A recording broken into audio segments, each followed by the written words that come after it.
Hi everyone. See if anyone pops on. I'm waiting for Alex to join us today. And I got the most amazing cup of tea, a personal brew from my friend Christy, who has Violet Tapestries. I've done an interview with her as well. Just amazing. So I've actually put it all together in my little tea strainer. Oh, makes me so happy.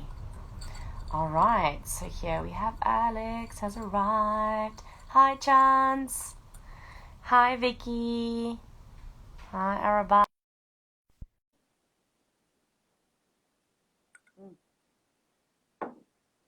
Right, let's see.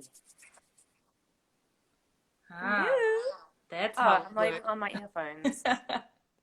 Perfect. It actually let me sounds fine. let me see. The phone is upside down. I have this little. No, you're fine. I'm fine. Okay, cool. Yeah, Yeah. you're good. Just sit a little more to your right. Other right. Yes. A little more? Yes. Just so the comments aren't in front of your face. Okay. Wait. I can do this. You're looking gorgeous. Thank you. I'm actually Beautiful. just coming out of a session from this morning. How are you feeling? I'm feeling good. Feeling good. Very good. Yeah. Has it warmed up a little bit there for you guys again? No, we are actually starting to head into autumn. Yes, lots of rain, lots of gray. It's not that cold, but yeah, we're definitely feeling the loss of light outside. It's quite dark here. I'm like wishing it's lighter here in the mornings now, moving into summer, but Yeah. like Maggie's here, of course. Ah, Meg. Was part of these. Yeah. She's like a little bundle of love. Always good to have a furry friend.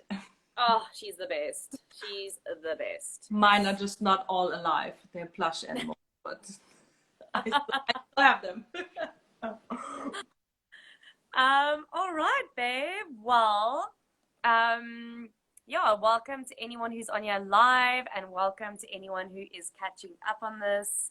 I have been doing interviews / live chats with people. It's mostly actually been women so far, who inspire me and who I think especially have really walked through this pandemic, and so many people who've walked out on the other side and actually really birthed something that's very close to them, or that's very very important to them, and it's come alive during a very interesting time. They say injury is your best teacher, and I think in a way we've all been experiencing some kind of energetic injury through this time, if not emotional and mental. And you are definitely one of those people who definitely you don't not have any of those things or not have any problems, but you're a person who I know who probably understands self-care as well as anyone should. You're always very honest about where you're at, but you're always honest at all the tools and things that you have gathered to get yourself through things. But before we digress, I think I'd love if you would introduce yourself, a little bit of where you were born, where you're from, a little bit of your cultural background, anything you feel comfortable sharing. And then we'll go from there. Yeah. First of all, I'm so grateful that I can be here. And this is actually the very first time I am doing some sort of showing my face in a live kind of way. So I've never done this before. First time for me. So yeah, I am born in northern Germany, in Hamburg, and I pretty much lived here all my life until my 20s. And then in my 20s, I moved to the Netherlands to study. I studied business and communication. And yeah, the plan was to stay there for 3 years, finishing the studies, but I ended up staying 5. And yeah, I was a little bit at a crossroads because the job didn't really work out the way I wanted, and I couldn't get a bigger flat for my own, and nothing was really aligning anymore. And then I actually moved back with my parents. That was, yeah. Been there, done that. Like, I think I've done it like 3 times in my life already, or with my sister. Like, yeah, that was quite a thing because I couldn't get away. I actually wanted to study in Australia. I really wanted to go as far away as I could, but that didn't really plan out. And then I thought, okay, let's do Holland. That's fine. Also, it's cool. It's 500 kilometers away. Dig it, you know. And yeah, but I moved back with my parents, and they basically literally really moved my couch into the living room so that I could have a couch to sit on in the living room. No, they were great. They really made it quite easy for me to, because they knew that I like to be independent, and I had to fall back a little bit to them to get onto my feet again. And then I started going into the creative industry. I started as a strategic planner in an advertising agency, basically working with big brands on their positioning and strategy and how they position themselves in the market and communicate with the audience. So I did that for quite some time. And besides that, I was always creative, and I always had an interest in fashion. So these kind of things developed side by side. And at some point, I felt that my love for styling was bigger than my love for advertising. And I wanted to be a little bit more free. And I decided to start freelancing. That is now 6 years ago. And I started freelancing as a fashion stylist. And then I think after 2 years or 3 years of fashion styling, I started to integrate everything I've learned from branding and strategic perspectives into my styling work. So then I started consulting for brands, how they can form their visual language, what they need, what is missing. So I tend to blend things in together. I start with one thing, and then I gain knowledge around it. I turn that into wisdom, basically integrating that knowledge. That is wisdom. And yeah, then I make something out of my own out of it. And yeah, that's how I'm doing what I'm doing now. It somehow, yeah, just goes its own way, and it's evolving day by day. And that's where I am now. amazing. I mean, I absolutely love what you said there, that, you know, there is a very big difference between knowledge and wisdom. And I think that, you know, for me, wisdom is knowing, you know, having a knowing of something, and you can only explain a knowing to someone else who knows the same thing. Otherwise, you could never explain it to them. And I absolutely love how you say that that's, you know, something as corporate as brand strategies and those kinds of things, you know, and I think it is quite apparent these days, is that it has to come from a very authentic place. Yeah. And that everything is so connected. I think especially if you're a small business owner, your business is a direct representation of self, right? It's a part of your reflection. So I absolutely love that. And I guess that's what brought you to Cape Town. That's what brought me to Cape Town. Yeah, I had my very first job with the magazine, actually the German version of People magazine. Like as People magazine, we had a German version of that, and that brought me to Cape Town. And the thing is, I actually always made fun of all the creative people that said like, "Oh yeah, and we're gonna shoot this campaign or a TV commercial, and we have to go to Cape Town." And I was always like, these people just want to go on a fucking holiday and just want to be in the sun. And they always said, oh, the light, there's something about the light in Cape Town. And I could never, I was always like, that is just an excuse to get out of their routine. And I mean, so be it, you know, everyone deserves a little break. But once, like, it just really hit me once I put my foot down onto this grounds, it was just something just instantly, yeah, it's very difficult to explain. Something just instantly changed. There was just a change of, I can't explain what it was, but there was a change. And I mean, we had quite a drastic and heavy workload that we were doing. We were shooting 2 editorials a day, one in the morning and one in the afternoon, because you have that harsh light window when the sun is directly out. So we would get up very, very early to start with sunrise. So that meant for me that I had to get up at mostly between 4 and 5 in the morning. And then you shoot until 12, and then you have lunch break, and then you come back and you need to sort out the stuff that you need for the other shoot, and then you shoot again until the evening. And we did that for, I think, 10 days straight.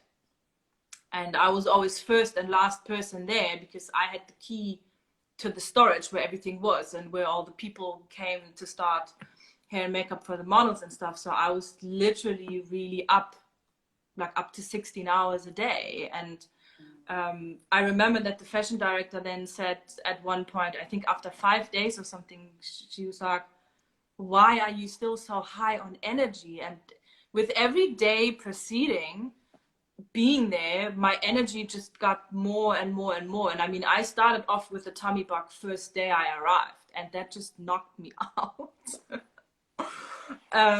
Not in a good way. But yeah, there was something about the energy that that triggered something very, very deep down inside of me. And then I decided to come down on my own just to see how things would run if I have to organize things, and how driving on the left side would be for me, because we drive on the right side here. And that was, yeah, I stayed for 5 weeks, and I was very, very sad when I had to leave. And I remember that day that I was at home because I had subletted my apartment here, and I was packing away stuff and also things that I got back from Cape Town to here. And I was sitting on my bed and I just started crying. And I knew I had to go back. And I was already laying the path for that. Talking with an agency in Cape Town while I was there. And then I had to wait a little bit, I think 5 months, until they made the final decision to say, okay, we're gonna do this. And yeah, I went back 5 months later that year, and I stayed for my first half year. And that's how my bond with Cape Town started. Cape Town started. Yeah. Yeah, I think, I mean, it doesn't even necessarily have to be global traveling. I think that most people can definitely associate with that, with a feeling in a place, you know, the energy, the vibration in a certain place, and how, you know, how we're born into these bodies, and we're born into our family, and we're born into a specific geographical area. And then when you start to travel, and you almost, you know, you sometimes travel for work, but sometimes travel for vacation, or whatever the case is, you know, or you move around, or your family moves, and you get to experience all these different vibrations in different spaces. And it always fascinates me to be, you know, like, how was I born into this body, into this family, like in South Africa, you know? Um, so I mean, I've done some traveling, and I would say that I would never be able to live anywhere else. Um, but I have not seen the whole world, so you can never say never. Um, but definitely, this is my home, and I think Cape Town being my home for 8 years, that's where I met you. I met you at the Shala, Yes. Cape Town Yoga School, Mm. and I remember you coming to my classes, and I remember it so clearly because you did a post on social media one day and you said, "Thank you, Kathleen, for teaching me the medicine of a forward fold." Yes.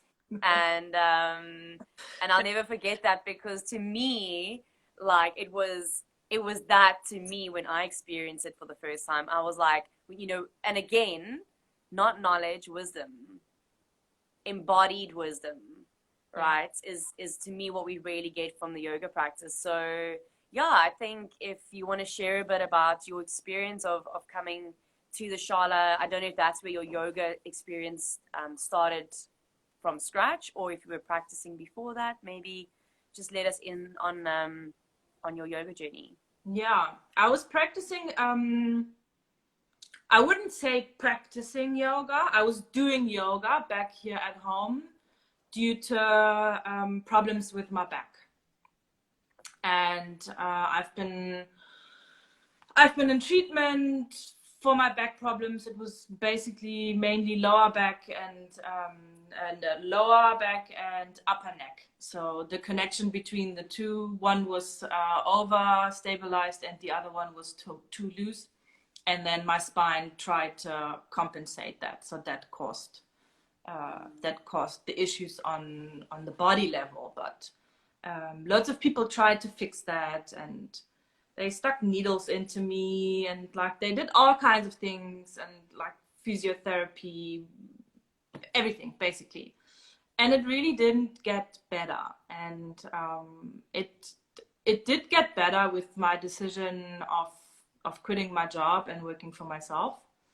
And then I met a person who gave me a massage and did some other things. And I felt he was doing something, but I didn't really know what he was doing. And after the treatment, he said, I hope that was okay, that I sometimes rested my hands at your head or on the spine or at the buttocks. And I was like, yeah, that felt actually really good. But I was like, but what were you doing there? And then he explained to me, he was like, well, I was applying craniosacral therapy. And I was like, what is that? And then he explained, but I already forgot, but it is also an energy healing practice. But I felt so good walking out of there, and because I booked a normal massage and I didn't get a normal massage. I got something more that actually helped me. And I was really like, where are you? Like, where can I find you? Where do you do this? And he gave me his business card, and he has his own practice also. And I started going to him. And he started looking at different layers of where my back problems come from. And it was one good thing to do physical exercise, but he also started looking at these issues from an emotional, psychological, and energetic perspective. And that's basically how it started for me. But I never really, I did my yoga here, but I didn't really felt a connection to a place or a certain teacher. It was good for me to move, and it took me, I think, a good 3 months to be able to lie on my mat without pain. So it was basically just really, I was doing yoga, I wasn't practicing yoga. And then I came to Cape Town. I think that was like 1.5 years later, when I was already kind of okay in my body, and I was fine in child's pose, and I could lie in shavasana without having pain. And I was staying up in Tamberskloof, and I was Googling and checking out where there's yoga studios. and my screen is always turning dark. And I found the Shala, and I thought, okay, let's check it out. And yeah, the minute again I put foot through a ground, I felt a sense of belonging, and I felt a sense of this is a place that understands me, and this is a place where I can start understanding myself. Because I had a lot of time, because I just started with that new agency, so you're not just working straight up a lot. I think I had 2 or 3 jobs, and I also took lots of time off on purpose to really like get into connection with myself. Yeah, and that's where my yoga practice actually started. It started at the Shala. That's when I started getting into it, and that's when I also started seeing what effect it has other than just the physical, because I literally for half a year, every Shavasana I've ever done in the Shala, I just cried. I was basically always the one on my place was always on the right side, left, yeah, right side, top row. That was me crying in Shavasana. And it brought all the things up, and then I just really organically took it from there, and I really tried to listen to myself. What is it that you need next? And that's how I met people. And I also did look at other teachers there, and I just stuck to basically with you. I practiced with you, and I practiced with Beatrice. That's basically the only 2 classes that I did. And occasionally, when I felt the itch, I did something else. But basically, that was my to-go routine. And you actually got your parents to come visit as well, hey, if I can remember correctly, while you were there. Oh my God. I actually got my parents to visit, and that was... I remember this. Yeah, I haven't, and it is so fascinating actually, and I've never really thought about that, and that might be a good one to think about actually, why that is. I haven't really met a person that has come to Cape Town that said, I'm not loving it. Mm. Most of the people that have come or that I've met along the way really loved it. But my parents didn't Sorry, really... babe, I'm just going to cut you off for one moment. Excuse Patricia. Ek weet nie waar hy is nie. Sorry hoor. Okay, ek het sommer hier los. Shame. Sorry, it's the lady. That's fine. Sorry, continue. No, my parents didn't really... I guess they didn't really feel the vibe. And it's super strange because like I would consider Cape Town my second home, and it's really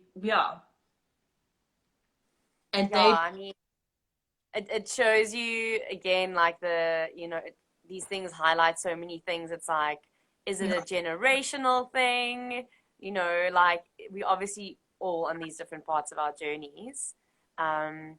But I've noticed why I brought it up now is I remember you coming to class while they were there, and just before they came, and you were just like, I need some yoga. I need to get on my mat. And I guess that's where you met Beatrice, and obviously she was also a teacher who I miss very much, and I'm sure you're going to watch this, B, so if you are watching it, me and Alex miss you very much. Yes. And that's how you discovered Reiki? No, that's not how I discovered Reiki. It's also, again, very difficult to explain how that came to me. It basically just came to me while I was here in Germany and working with Sasha on my back issues, and he's a physiotherapist, but he also works energetically with different modalities, such as Reiki and craniosacral, but also just pure energy work. And I was just trying to find a tool for myself that I could apply on myself to help myself be more at balance and be more at ease, and yeah, just to feel good. And I was contemplating a lot what to do, and I tried out different things. I did a shihatsu workshop and all kinds of other things, but nothing really resonated as much as Reiki. And while I had so much time in Cape Town, I thought, okay, let's just see if I can do something here. And I always knew that Cape Town is some sort of healing mecca. And that sounds a little bit over the top, but and also the word healing is a little bit not wrong, but you are basically, well, it's grouped into all the words like wellness and yes.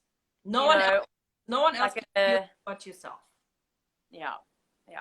But there's lots of people that can amplify and support your healing in Cape Town, and lots of very knowledgeable people that just, yeah, they know so much, and they're just great teachers. And yeah, I was researching with whom I could do Reiki, and nothing would really came to me, and I got really frustrated, and I was like, well, I really want to do this, but no one popped up. And I was like, okay, maybe it's not the time. I'm just gonna sit back and wait. And then I actually treated myself for the Banting cheesecake at Lazari's. I miss that cheesecake.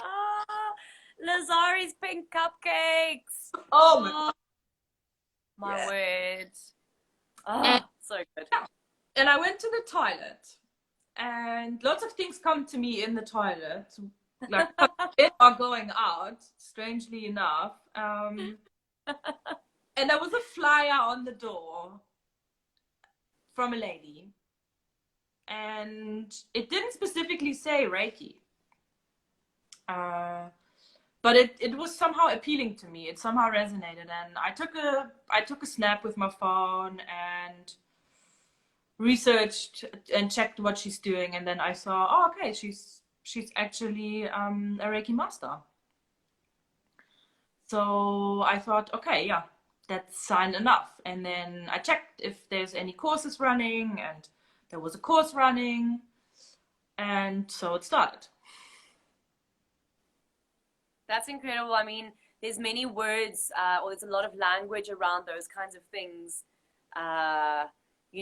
When something just comes to you, some people call it a download, some people call it a ping.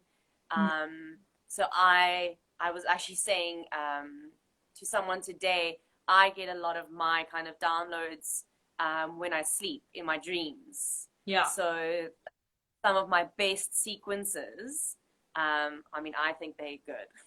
Who knows? Maybe they're not, but to me personally, some of my best sequencing I've created, and it's been like a download through my dream, and in that dream space. And so then the next day I wake up and I write it down, and I've actually downloaded this sequence from, somewhere.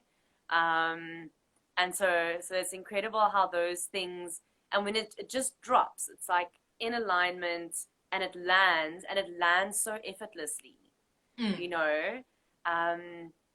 and so you get the flyer, you go see the woman, you start the course. Yes. But I think what would be helpful is if you can give us, I'm going to jump a little bit again, but when I started my kinesiology studies, the first module of kinesiology, we basically only spent on learning how to explain what it is to other people. And it was so funny because you're like, what? Like, obviously, I'm studying it, like, I know what it is. But when you actually have to try and formulate it into language for other people to understand, it becomes really difficult and tricky, especially, you know, if the person is not in the, like, in this world, you know, in the really alternative medicine space. So, in simple language, from your own experience, your wisdom, your knowledge, how would you explain what a Reiki session would entail, or how it would be beneficial, who it would benefit? Mm. I'm gonna come to that in a second. Interestingly enough, that you said that your downloads or your pings are coming through your sleep. And the way how energy travels through your body, it goes through stages. And the first stage is sleep. And from the sleep, it goes into the light. So the sunlight, the astral projection. And then it basically goes through your body. So you are probably very much connected to the energy while you're sleeping, and you probably connected directly to the source, and that's why you have that in your sleep. Lots of other people also get these things on the loo. I've never, I don't know if lots of people get this on the loo. I don't know. I must really find an explanation for that. But lots of people I speak to always say, yeah, I get all of these things on the loo or going out of the loo. So that is. I must say, I have had a very big loo moment. It was actually around my 30th birthday, and I just felt this intense connection to, like, my inner lioness. Like, really, like, it was a very, very cool experience, but that's a story for another time. So yeah, I mean, I think there's definitely a space for loo moments in life. Yeah, definitely. Yeah. All right. Coming back to the Reiki question, yes. What is Reiki? Yes. Yeah, I thought about this actually this morning, and I was like, what is Kath gonna ask me? And then I instantly got a fright, and I thought, oh no, she's gonna ask me what Reiki is, and I have to explain. I hope I sent that to you, because I was like, she better know I'm gonna ask her. So basically, if you would go by definition, Reiki is a Japanese healing modality, and you're working with energy. And you can split the word Reiki in two parts, in Rei and Ki. And Rei is God consciousness, or universal love, or however you want to call that higher force that's up there in the air, in the universe, in the ether. And Ki is your life force. It can prana or kundalini. There's many other words for, or chi in traditional Chinese medicine. So it is basically life force energy connected to a higher source. And all these different people that work with energy, I think we are all somehow working with the same kind of energy. That is my perception of it. But there's just belief systems that name it in a different way. If someone's listening to this who's like really pro one modality, they're probably gonna freak out and be like, how dare she has this opinion about that. But that is just how I see it. There's many different religions, like we had a conversation about that the other day, many different religions, but they all have one God. They just name it differently. And for me, that is also within the realm of energy work. Energy is energy. There's different names for it. If it's a life force energy, if it's a universal energy, or whatever energy you might want to call it, you can work with it and you can access it, and anyone can do that. It's you don't have to be specifically gifted for that. anyone can work with energy. The only thing that the Japanese people or the ancient Japanese people said, or it basically came to him, is that you need someone else to attune you with that Reiki energy that has been attuned himself with it. So you can't just go outside and or be wherever you are and connect with the Reiki energy if you haven't gone through an attunement process. That is, I think, basically the only difference between working with energy and working with a specific energy as Reiki energy, if you look at it from a very theoretical point of view. And this energy is basically used to balance your frequencies in your body, because your body consists of energy. Basically everything consists of energy. Even if you have matter, like let's say a table or something, and if you break that table down into its smallest pieces of existence under a microscope, at some point you come to the place of energetic molecules, because everything is energy. So your body is also consisting of energy in a very dense form, and that's what makes the body the body. It's the dense form of energy. All these little molecules next to each other are forming your body corpse, and that's basically the outer form of what we are. And I think the energy is more the inner form of what we are. Talking about the soul or the higher self, or again, however you want to call it, that lives within the dense form of the body. And with Reiki energy, you basically support the body to balance your energetic system. And your energetic system consists of chakras.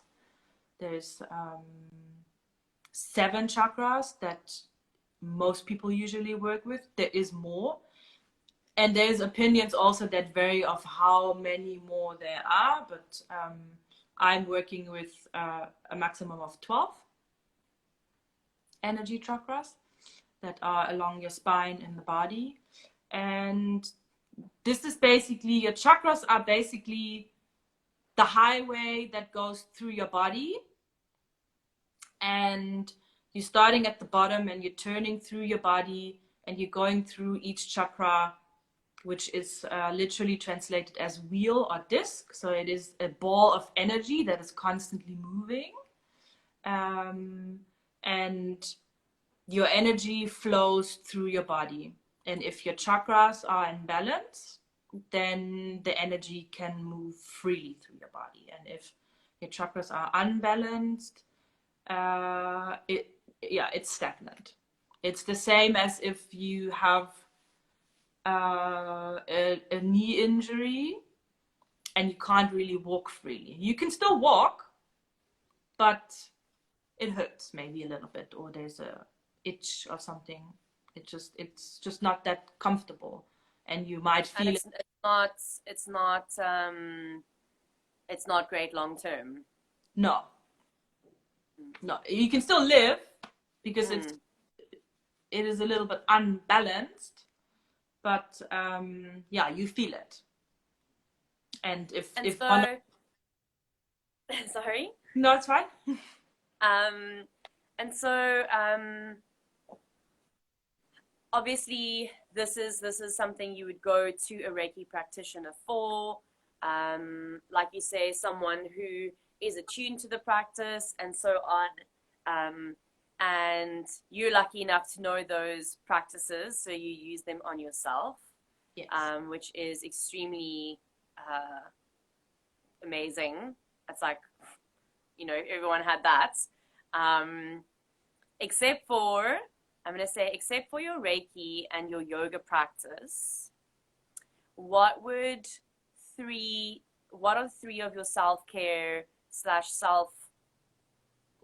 self-care rituals that keep you balanced, that keep you grounded, that keep you sane, that hold space for you if you do need to cry. You know, I think a lot of the time we think that our rituals and our routines and these things are supposed to keep us happy.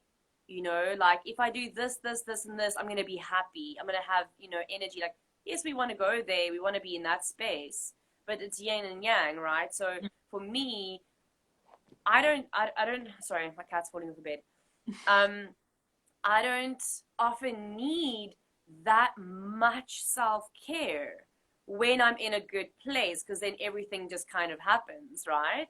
Mm-hmm. And you immediately, like, everything's flowing, so you take what you need. Yeah.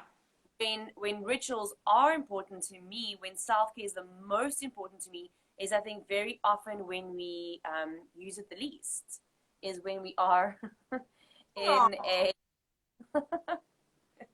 when we are maybe not in a great space. So if you would share 3 of your rituals or self-care practices, tips or tools or tricks. Actually, the best self-care ritual that you can do, and you tapped into that introducing the question, is really doing bits by bits when you feel good, and not just wait until the moment of everything is too much, it's gonna explode, I need some self-care. The best self-care is actually doing the things that make you feel good and amplify the feelings that you have in a space of feeling okay.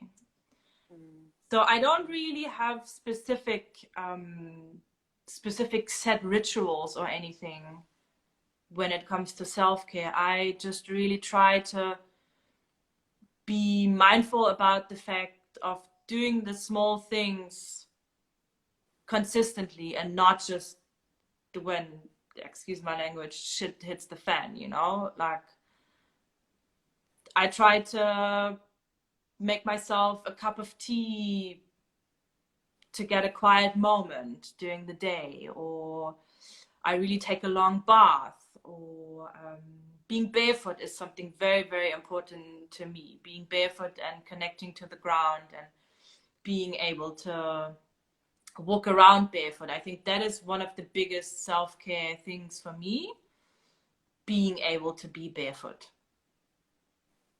That is... I actually haven't been barefoot yet since you told me to go for a walk, because it has been like freezing and raining, and I was like, this is gonna have to wait a while. It's difficult when the weather doesn't really play at your cart. Yeah. Carts. I love working with carts. Like, that is also my self-care thing. Setting up a comfortable space and just laying out a card deck and just looking what unfolds and what comes out of it. And yeah, and surrounding yourself with good people, connecting with friends, big self-care thing, and connecting with yourself. So I don't really have like one specific routine as to, apart from my yoga practice. I know that if I don't do like a set thing, would be my yoga practice. That is something that I know if I don't do that, then I'm gonna lose it at some point. I mean, I love that you said that now. I think it's actually strikingly important, is that self-care shouldn't be a forced thing. It shouldn't be seen as, if I don't do my self-care, then I'm not disciplined. Then you're completely missing the point. It's not an efficiency technique. Yes. It's an everyday practice, and whatever you do that makes you feel good is self-care. Whether that means that you need to cry your heart out or go for a run. Basically, it is making time for yourself. And and making space to connect with yourself, to know what you want, and then you meet those needs, and that can look different from a day to day. It will look different from day Yeah, to day. yeah, It will look different from hour to hour. I mean, I have quite a big issue with the whole self-improvement industry. yes, I feel like besides it pretty much being aimed at people with privilege, that a lot of people are making a lot of money off it and not really helping people yeah, because it's instant gratification that people get. It's mental work, it's intellectual uh, knowledge that they're getting, but it's not embodied wisdom. And so for me, self-care, like, yes, I have self-care things that are tangible. So like, yes, if you are privileged enough to be able to have a beautiful bath, lie in that bath and soak it up and let it fill yeah, every cell in your body and completely be in it, yes, my friend made me a blend of tea, so like I've been sipping this tea, and every sip I literally am like, oh my word, Christy, you're amazing, thank you for gifting me this. But when it comes to individuals who do not have access to wellness warehouse to buy yeah, their salts or to have a bath or maybe even have water to be able to boil a cup of tea, yeah, what does your self-care look like then? Right? What if your yoga mat is stolen? What does your yoga practice look like then? And those are the questions to me that we need to be asking. And I think that's why you inspire me so much, is your ability to adapt. Like you say, you've got your yoga practice, but you've had a lot of curveballs thrown your way over the past few years. You've made big physical movements. I mean, moving your physical presence on the earth, on the globe itself, is disturbing and unsettling. You have to constantly recalibrate the relationships, the work, the everything. And you always manage to, even when you show up for class and I can see that you're dealing with a lot, you own that. And it's so beautiful because I think a lot of people mask and hide that. And that's when you start causing that internal injury. You can still hurt and hold it and move through life with it because that is the true life, right? yes. I'm going to use that as a segue because I knew we were going to talk way more than 30 minutes. I'm trying to like make these interviews shorter so that people are like, oh, I don't have time for an hour, but I'll watch 30 minutes. And then I'm like, but just 30 minutes is not enough. Yeah, it goes by so quick. Yeah. So I'll use that as a segue to the last question, which I ask everyone, and that is, if you could make one thing abundant in the world, what would it be? Yeah, that's a biggie.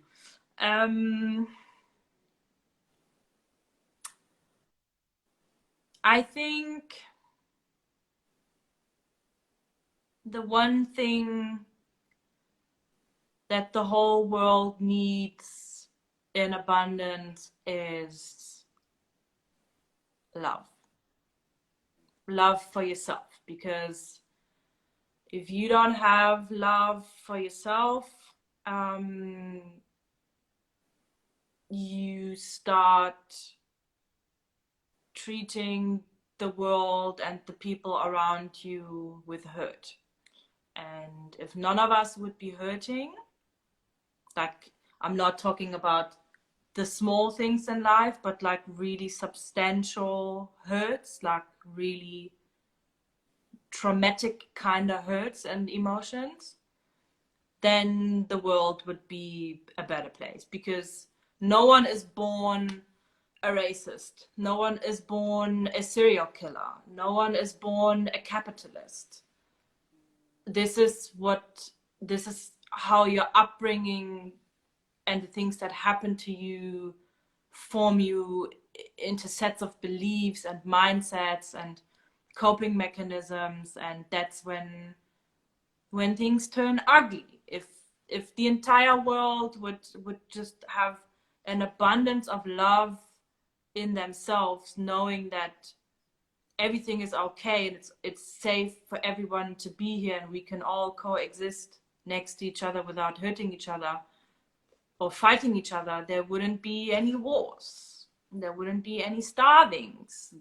It's a ripple effect. So I think, yeah, not saying, oh, we need love and light and all of this airy fairy stuff, and you just need to meditate every day, and your whole life is gonna be fine. It's not. There will always be something that you're dealing with, but if you can process all of that from an abundant space and place of love, I think the world would be a much happier, safer, joyful, peaceful place than it is right now. I mean, looking at the pandemic, you can pinpoint so many things that actually don't run smoothly in various systems. And in every country has its own systems, obviously.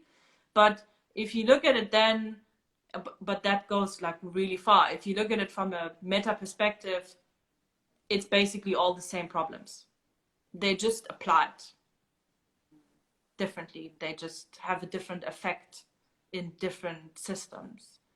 And it basically comes down to the fact of love, consciousness. So I'm assuming Home of Light, which is the new business that you've started. Yes. Which is your practice, which you've got other exciting news that I won't reveal because you will reveal that in good time. I'm assuming will be filled with love and yes, with lights, because even though I think we need to acknowledge the darkness, acknowledge the pain, the sorrow, there's severe darkness in this world. I think it's important that we realize that is also carried on through generations, and it's really up to us. It's your lifetime is the moment where you cut the cords from the old and you start initializing new ways of being, new habits, and go, if I live in my generational, if I'm stuck with my generational racism, how do I lessen that today for the future generations? If I'm stuck in generational pain of what my ancestors have been through, how do I cut and treat that now so that my generations to come do not have to do that much work? Yeah.